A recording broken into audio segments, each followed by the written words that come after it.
Yes, hello. We are not completely through. We have two more talks today until this great Casual Connect is over. Unfortunately, I think it was really great days here, and I hope you all had fun and parties here and heard lots of interesting speeches.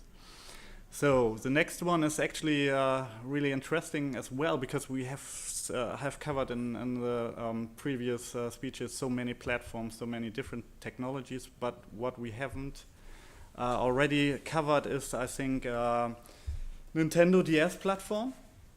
So in this speech from Eva GASPAR from Abylight is about how to transform a success from Nintendo DS to mobile, to other mobile platforms like the iPhone or Android. So a warm welcome to Eva. Give her shouts. She's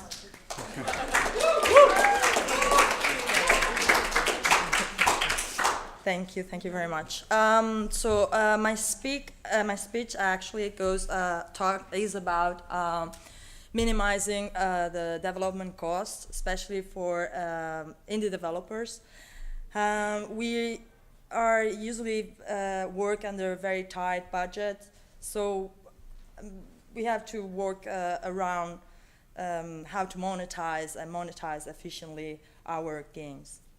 And everybody is doing iOS and Android, but all are forgetting consoles. And I'm calling the attention of these platforms, because it's a very sweet moment to get into them, because they need content, they want content, and it's a good way to make enough money to pay for development. Obviously, cost control have to be very tight. Don't go crazy on development costs, and just try to stay focused. Why I'm suggesting to get into console? Well, we started out in 2003 developing for mobile, and we did that for 3 years until 2007. But then 2007, 2008. But then instead of getting into iOS, we got a deal to develop for Nintendo. We did a DS game, and well, this is the team, obviously. And we are a very small team. We had a long experience developing for a wide range of platforms. And what happened is, as I said, in 2008, we got this deal to do a work for hire for Nintendo DS. And then we got licensed and had the development kits. And then after that, instead of going iOS, we got into WiiWare, more platform, more console, sorry. And what happened is that these two projects weren't successful at all. And we also tried on 2010 another work for hire, iOS. And it also, I mean, the publisher or the owner of the IP released it without any marketing campaign or any strategy. So it just threw the app into the Apple Store, and it did what it normally happens, just drop to the bottom. So we were at the situation in 2010 to see what we should do. Should we get into iOS with this higher risk situation? I mean, the market was already 3 years old, but it was very immature, and it was a big risk. Or should we try to develop for DSiWare, which was a platform that was recently released? And as I said, we had the kits, we had the license, we already published for Nintendo WiiWare, so it was pretty easy to get into Nintendo. And at that moment, to make that decision, either go iOS or get into DSiWare, the situation of the market was still is. It was less risky. We made the decision to go Nintendo DS because there were almost no piracy, and we just choose games that were like kind of generic musical games, and to test the market. So it was very budgeted, and obviously console don't make a lot of money. Nobody's going to get millionaire releasing on consoles digitally. But however, you may get to pay the development. And that's what I'm trying to tell. I'm talking to other indie developers that don't ignore the console, because I mean, it's the safest way to release games and see how they do, how the people react. Also, on summer 2010, we got a grant to develop AfterZoom. This is our best and biggest game, the biggest success. It was a pretty new game in its themes and the elements that it mixed. We implemented augmented reality. We developed a gyroscope because the console didn't have it. And it worked very well. It had an educational twist, and it got a very good reception. You have to keep in mind that it has so far only been released in DSiWare, and nonetheless, it has received a lot of attention, even winning Best Game Design of 2012 in Spain. So it did work well. The game got released on June 2011.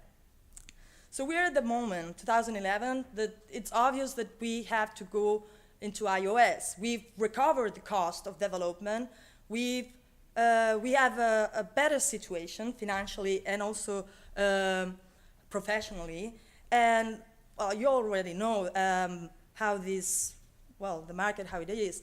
iOS market matured a lot. New actors appear, publishers, professional publishers, marketing strategies, everything got a lot more professional. However, facing a development platform per platform, it was never a wise idea because you cannot reutilize what you've done already. So what we did on 2011 was design and start working on our system of work, our own engine, that it's called Aphrodite 5. It basically is a PC workstation development that gets compiled into a server, a Linux server, and then it supports all the platforms, all the existing platforms. And new platforms can be added also, like new models. And this is our biggest investment so far. And well, I wanted to show you how we did it with AfterZoom, how we work from a DSi close to platform project to using our own engine. And I don't think it's working, so now I click here, and what? And I don't see it.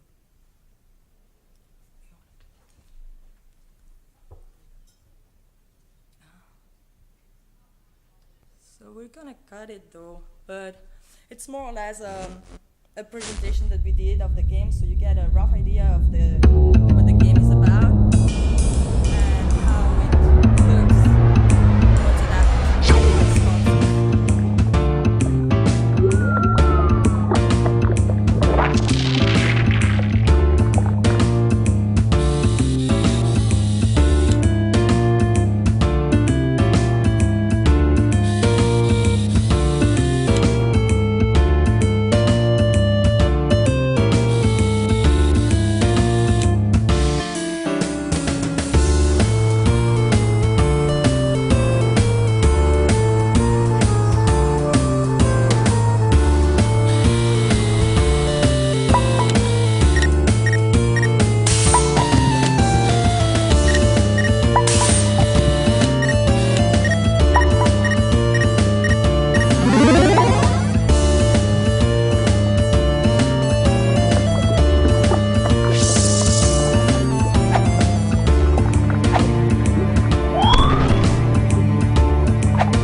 glad you get the idea. And now, back to, no. And now, it's, yes, no.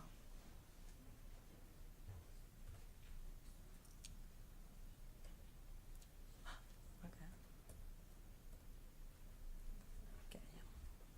So, basically, what we have, it's in Nintendo or console platforms, you reach captive and very loyal audiences, while in iOS, it's very hard to know who you're reaching and how to market your games. Also, when you work for a console, you have to think the whole game through. It's just one release and you're done. You just have to do it once, and it's closed from the beginning, from the moment that it's released. Obviously, there's also add-ons that you could later on release, but basically the main game is already done. For us, indies, there's a lot of pressure to get into free-to-play and open our games and make it everything very open, and maybe it's not the best way to start or to be sure that you will be able to maintain that. Also, in a console, you get an assured visibility, which you don't get in iOS unless you're lucky or you pay.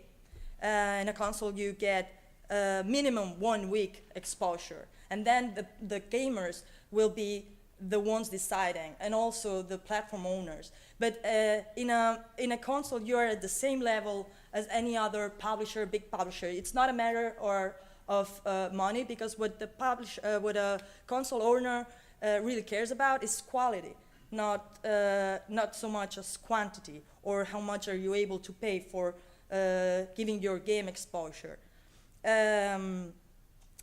And also, well, you really get to do your own publishing. So you're the one in charge, you don't need huge amounts to reach those audiences that are hidden or spread out in the whole world. So basically, now there's a lot of talk about whether a console has future. Well, we certainly don't know. We cannot see the future, but we know that there's a present. The consoles have a present. They need games, and it's a sweet moment to knock on their doors and see if you can get in. And well, these are some hints on how to develop for console, which is a bit different from developing for iOS. You have to be, as I said, open from the beginning to the idea of multi-platform development. So don't choose engines or systems that will make you a slave or a proprietary of their system. Try to think from the beginning that you want to reach as many users, gamers as possible. And well, to be a developer for Nintendo, either you have the possibility to develop with to collaborate with an already licensed developer or publisher, or you become licensed yourself. As I said, now is a very sweet moment for indie developers to get into consoles, and you never know, but it's probably the safest bet. And to become a Nintendo licensee is basically these 4 steps. This is the website. I don't work for Nintendo. I'm just a developer, and just from my experience, from our experience, it's just the safest bet, as we are the smallest, the base of this industry. being the safest as possible is a way to assure the future. And well, that's my presentation.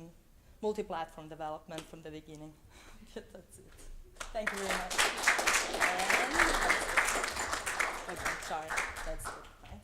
Finished. But we have some time for Q&A. Really? Are there any questions? Yeah. Any questions here in the audience? Okay. But It was very clear. yeah, I have one. You have one? Yeah, but there's another one. Yes. There was a slide which said something about HHRR. Can you tell me what that is? Of what, sorry? Can you go back a Yes. couple of slides, maybe early slides?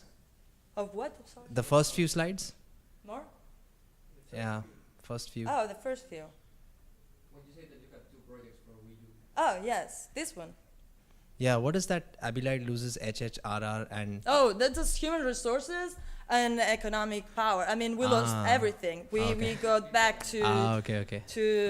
yeah. But what was the problem? The problem was that it was the developments that they weren't budgeted. They were, oh, it's a console, let's go crazy, and it's not that. You have to keep your head above your shoulders and just be smart about it. Just try where you are before you go crazy and start investing money as there's no end. So that's it. Know where you are, basically. And yeah. Thank you. Actually, I have one question as well. So you said that if you're tight on budget, it's good to develop for consoles. But my experience is that the licenses you need in order to do so are oftentimes more expensive than on other platforms. Like Yeah, that's true. But what I said is develop multi-platform, not console-based. That's a mistake. When you choose just one platform, you're missing out. I mean, you have to invest maybe a little bit more. The barriers are a little higher, but your return of investment, if you keep, as I said, I mean, if you keep in control, don't go crazy about the creativity and stuff, you will be able to earn some money, get your investment back, and earn money. And then go and risk it in iOS, Android, or whatever you choose to do. thank you. You're welcome.